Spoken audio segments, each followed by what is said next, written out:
Sometimes I hear this sound in my dreams.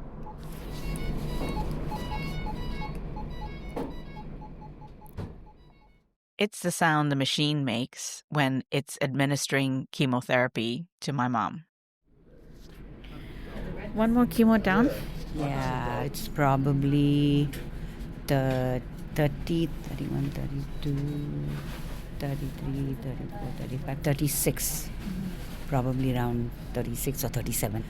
The 36th or 37th chemotherapy session.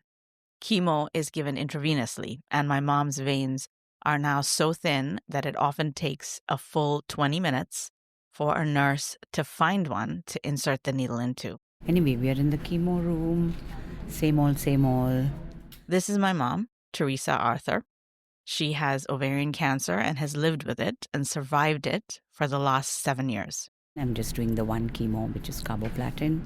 And 1 minute. That's right. The nurses come by to check on mom and check the machine next to her chair. I take a step back to give her some room. Sorry, I mean to interrupt. No, that's okay. That's okay. I am forever trying to make a podcast. This is Overlooked, and I'm Golda Arthur. I really am forever trying to make a podcast. In this episode, I'm returning to the subject of Overlooked's very first season, my mom and ovarian cancer. If you're new to the show, that very first season told a whole story, from diagnosis to treatment to recurrence. And I'd love for you to take a listen to it if you haven't already. And if you've been listening to Overlooked all along, well, firstly, thank you. And you might have been wondering, what happened next for my mom? Well, it is World Ovarian Cancer Day this week, so I thought this would be a good time to tell you that story. My mom, Teresa, is in a pattern where the cancer returns every fall, leading her to be in chemotherapy treatment every winter. So out of a full year, she's in treatment for almost 6 months, with everything that entails: the nausea, the exhaustion, the pain, and a whole host of other complications. But this winter was especially hellish. Mom was admitted to hospital twice, and the second time in an ambulance in the middle of the night. And yet, she's actively surviving cancer. Medicine and science have moved the needle far enough that people like Mom can live with cancer for longer. We have a name for it now. We're calling it survivorship. But what does that life look like? What is survivorship on a day-to-day basis? Here's one answer to that question, which I put to my mom, who has lived with an ongoing, recurring cancer diagnosis. That conversation and the story of what happened this winter is coming up in a minute. This episode is sponsored by Tell Every Amazing Lady, an organization that does amazing work by elevating women's health through ovarian cancer resources and beyond. Now, back to the show.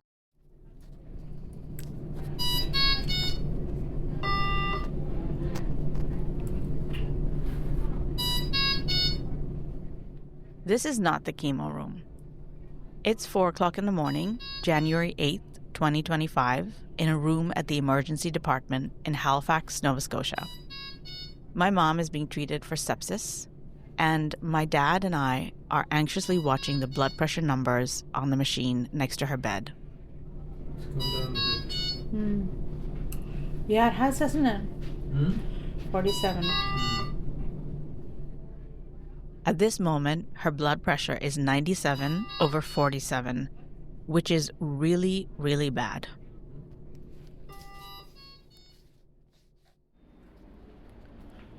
I'm walking down this really long hallway in this hospital. This is an audio diary that I recorded the next day. Mom stabilized and was admitted to the hospital as an inpatient. It's got low ceilings and pale blue walls with posters on it saying, "We've got this, we've got you." And 12 hours ago, all these labyrinth corridors going nowhere was a mystery to me. And now I can get from my mom's room in the emergency section to the cafeteria. We've been here a long time. And it does feel like we're kind of going back to 7 years ago, 6 years ago. I don't know. There's something first-timiness feeling about this. But anyway, I suddenly know this hospital really, really well. It's kind of sad. Okay, so I'm recording this on the 9th of January 2025. This is an audio diary that Mom recorded in her hospital room while I was taking one of those long walks down the hallway. This was her second time being admitted to the hospital this year alone. I don't know what's happening. Went into hospital for chemo, came back home, went back into hospital again with a bowel blockage, came back home, fine for 2 days, went back in hospital with a high fever, and I really don't know what happened to me yesterday. I have no idea. It's like I remember getting out of bed and the next thing I know I'm on the floor. They say I've got sepsis and I'm on antibiotics non-stop. What a silly story to start the year with. It's like stupid silly. I don't know why anything is happening, but I guess there's a deeper plan somewhere, or I'm trying to look for a deeper meaning or something like that. But it's just a stupid, silly story to start the new year. What did you say? I look forward to listening to that. I walked back into the room just as she was saying that. One more time, Mom made it through. The sepsis went away, and she came home from hospital a week later. She had lost a lot of weight, she was weak and exhausted, my dad was exhausted too, but she had to continue to recover because she was still being treated for cancer and needed to get back to the chemotherapy cycle. A month later, here's a conversation we had while waiting for her routine oncologist appointment. So we're sitting in a small yellow room. In fact, it's so beige in here. In the oncology department at the hospital. Cancer Center. And we're waiting to see the oncologist. At the Halifax Cancer Center. And what are you thinking at the moment? I'm thinking my whole health journey has been so mixed up. The focus has not just been on the cancer, which has recurred again, the ovarian cancer, but on a new aspect that has come up and which is creating like so many complications. I think not just physically for me, but even mentally.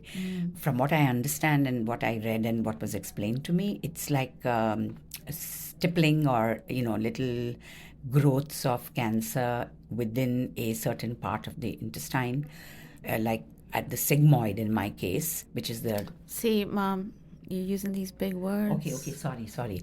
It's it's the lower left part of your bowel. Of my bowel. Yeah. And so there've been a lot of complications this year, basically. Yes, that is the only complication. The rest of the... Well, you had sepsis. Yes. Mom's oncologist has been treating her for about 5 years now and has seen her through multiple rounds of recurrence. This complication that Mom mentioned is called peritoneal carcinomatosis, which has kept Mom from eating solid food and has caused flare-ups that have kept her curled up in pain for hours.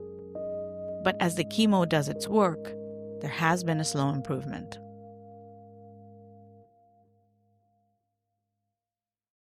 So it was time to sit down again with Mom and talk to her and ask her to reflect on this complex act of surviving cancer, survivorship, as we call it. I'm looking at it in terms of year after year now, because basically that's what survivorship is, right? Year after year. A full circle of living with cancer. Basically, if you divide that year, I go with seasons. And this is the way the pattern has turned out so far. It's a season of cancer, then second half of the year is a season of no cancer. Yeah. Cancer season is Cancer such a funny season. term. Somehow what's been happening is that the cancer gets back at the end of the year, and I go into chemo mode and all the complications that come up with the chemos. They're getting a little more hard to manage year after year. Sometimes there's new parts that have, cancer has metastasized into. Sometimes there's the old cancer is still around, but then you're dealing with that. You're putting out those fires. So in that season, it has become a different day-to-day kind of living. It's like you go into appointment modes, you go into blood test mode, you go into CT scan mode, then you go into a mode where you are sick because of something, and you just go in sort of zombie mode from one chemo to the next, which is 3 weeks apart. So first week, chemo week, you're down managing your chemo, those anti-nausea pills, dry skin, and it being winter, it gets worse. Then the second week is a little better. You're picking up your appetite, your energy. You keep going. The third week is brilliant. You're just eating in full mode and you're walking, and that goes on for 4 months. Then comes the next season of no cancer. That covers up the latter half of spring and most of summer and a lot of the fall, and it's just beautiful. It's like you think you have cancer beaten and you take it as it is. It's not there right now. It's gone. The birds are singing, flowers are springing up, there's The grandkids travel, visit. then family gatherings, grandchildren, out for coffee with friends. You go out into the garden, you swim, you run, you do all sorts of things. I don't care if it's summer, it's no cancer season. So this is second week of chemo right now. So dry mouth, dry skin, loss of appetite. And this time, like I mentioned, I'm trying to manage my peritoneal carcinomatosis. Wait. For those people who don't know, as I did not know, Peritoneal peritoneal carcinomatosis. carcinomatosis. Tell me what it is. So, as explained by my oncologist, and I usually ask her to draw diagrams, but she was so graphic that I didn't need a diagram. So how she explained it is that when you talk of peritoneal carcinomatosis, you get little growths of cancer, like stippling, on the outside layer of a part of your, in my case, my large intestine. And these tiny growths of cancer sort of harden up that area. It's like sand being embedded. Because it's getting a little hardened compared to the rest of your intestines, which are very soft and fluid, the bowel movement in that area becomes a little bit of an issue. It just means that you have to be really careful about what you eat, eating a Very low low-fiber fiber. diet. In fact, started with no fiber. Yeah. I was like Started with liquid. baby food, literally enjoyed it. Yeah. All those little baby pouches. But our plan right now, hers and mine, and the Lord's probably, is to get the chemotherapy to deal with that. But this intestine problem seems to be a little bit of a issue because it's affecting my food intake. And I'm a foodie. I need to eat. If I need to go for a chemo, I need to fill the tank, just be ready for the next chemo to take that onslaught. But I've been losing weight. So this time only. So because it's affecting my digestion and my food intake, it's been a different day-to-day run of this cancer season. So we'll see. But the idea is you wake up in the morning, and no matter which week of the chemo it is, which day it is, which season it is, it's the chemo season or not chemo season, you just look out the window in the morning and it's another day. So you have to deal with whatever's going to happen, just like any other normal person who is going to face their day. But For me, the change has been that I'm very appreciative that it's another day. There's a very heightened sense of my spirit, or a heightened sense of living. Like the colors are sharper with the living. Even on a dark, grey, snowy day with just grey tree, grey twigs all around. And inside of me, there's this urge to search for something new in the day. Whether it be reading a book, or just doing a meditation, or just saying, I'm going to cook a new dish. But it's not the same normal that was the frantic, hectic, unappreciative day that used to be in the life of pre-chemo, pre-cancer. Because the cancer and the chemo have gone hand in hand. Ever since 2018, it's been cancer and chemo. So it's like, basically, that's what it is. Sometimes in the good season of no cancer, which is the summer, you completely forget that you're a cancer patient, that you're a survivor. Your brain doesn't take it in that there'll be a winter coming soon, fall and winter, and there might be a diagnosis. So cancer came, and wow, what a teacher it has been.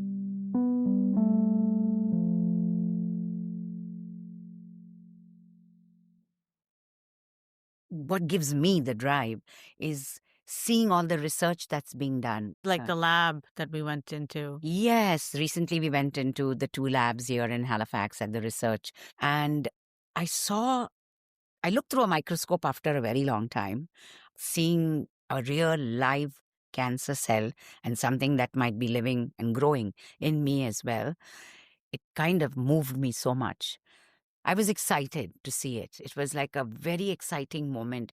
Well, this is also like kind of a weird reaction, Mom, if I'm being honest, right? Because a lot of people will be like, oh shit, that's what they look like. And you're like, yay, these are the cancer cells that are in my body. That's weird, Mom. No, it was like, I can't describe what I'm feeling. And yes, that is a bit freakish. I'm sorry. Yeah, but you're also like a big science nerd, so. I've lived with it for 7 years, but seeing a cancer cell from somebody else's body and thinking maybe this is the way it's in mine too, gave the cancer a new meaning, kind of. Seriously, it looked beautiful. Oh my God, Mom, are you serious? I'm honest. It's like, honestly, it was like, you look at the tree, you look at flowers, and you look at so many other things, and you say, how beautiful this is. And to me, that looked beautiful. Weird. And I'm thinking, if I can, I'll get them to show me a cancer cell from my body. That's my aim. Yeah, okay. That's my goal. Okay, I'm down with that, yeah. It's sort of like quite literally looking your cancer in the eye. If you want to give it that kind of a meaning, I guess so. Yeah. So. And you said it looked like tree branches. Yeah, it was like, to describe it, it was like if you look outside and you see this tree without any leaves and it's just a jumble of twigs and branches, it looked like that. I mean, of course you would wish it gone and that you don't have it. And I wish this for everybody, whoever my fellow survivors and fellow patients and whatever they're going through. But I don't know. According to me, when you talk of survivorship and quality of life, you make your own quality of life. Your quality is your own handling of your life on a daily basis. But yes, you do take a hit when you're helpless and when you're in hospital and when you're, 24/7 hooked up to IV drips and things like that. That's not the quality of life you want for yourself. Yeah. People talk of the quality of life of a survivor, but everybody has a quality of life, right? Yeah. Even if you're normal and you have no cancer and you are absolutely fit and healthy and everything, that's your quality of life as well. And it's your responsibility. And it's your responsibility. But your quality of life and your survivorship, you have to fight for it. So I find nowadays many cancer researchers and programs, there's a big move towards survivorship. Paradigm has moved a little bit towards what do we do with the people who are surviving now? I Yeah. mean, what kind of quality of life are they having? So right now, I'm part of 2 studies which are talking about survivorship. Yeah. And great, I want to contribute to that. I wish there was a study done with caregivers and family Yeah. members. Yeah, I don't think we put half as much attention on caregivers as we should be. Yeah. Your voice is very dry. It's chemo, right? Chemo drying up Yeah. your skin and everything. I'd like to find out. Literally stick a mic like you're doing it Yeah. with me. Stick a mic into your face and ask you, what is survivorship for you?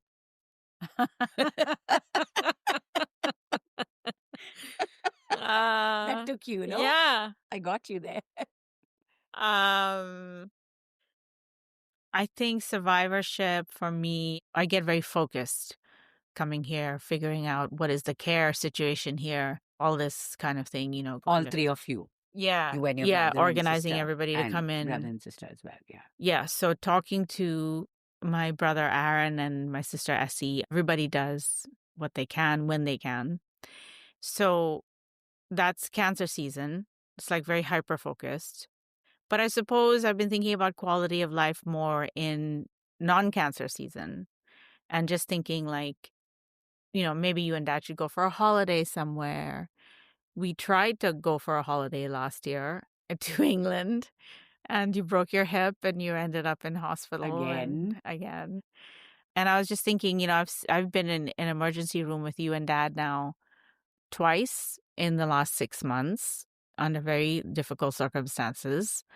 The second time with sepsis, the first time when you had broken your hip in England. So I think survivorship, if I had to come up with one word, for me, it's like precarious. It's precarious because it's not something that I can take for granted.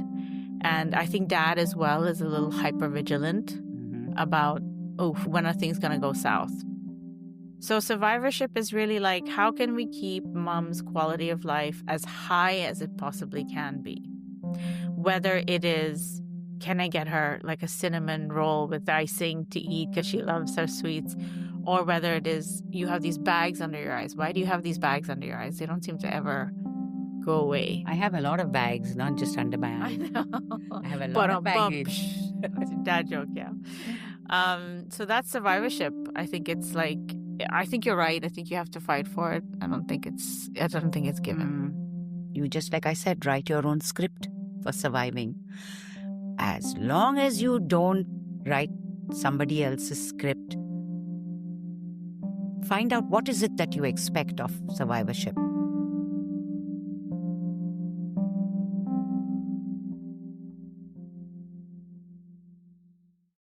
I think that's a good place to end, Mom. Ended. Yeah. The end. Overlooked is here for information and empowerment, but not medical advice.